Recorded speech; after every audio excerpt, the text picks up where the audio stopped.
Alors, il y a eu des grands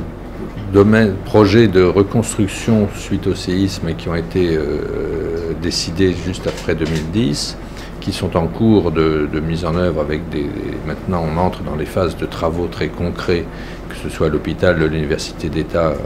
d'Haïti ou que ce soit sur la réhabilitation des quartiers de Martissan et Baillargeau. Les travaux concrets maintenant sont en cours, après beaucoup de temps d'études et de mise en route. Mais notre coopération, par ailleurs, se développe dans beaucoup de secteurs, dans l'agriculture, différents domaines où nous intervenons et où nous aidons Haïti à relancer, redévelopper des productions agricoles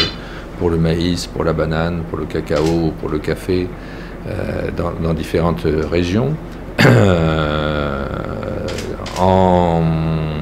gouvernance, comme on appelle un certain nombre de secteurs, nous avons aussi beaucoup de coopération avec l'école de la magistrature, avec la police nationale, avec la douane,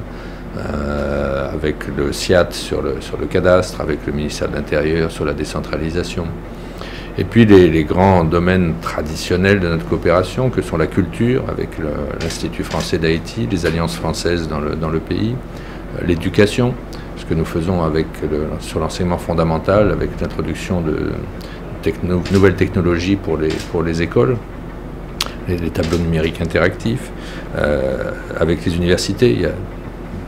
quinzaine d'universités françaises qui ont des coopérations actives ici avec leurs homologues haïtiennes, soit des diplômes délocalisés, soit des codiplomations. Tout cela, ce sont des domaines dans lesquels il y a une coopération très active. En recherche également, recherche agronomique, agricole, recherche environnementale, il y a aussi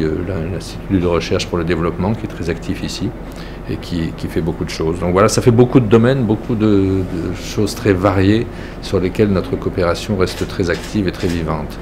Depuis plusieurs années maintenant, la France a décidé de syndiquer, si je puis dire, son appui aux élections dans les différents pays du monde qui ont des difficultés avec l'Union européenne. Donc l'appui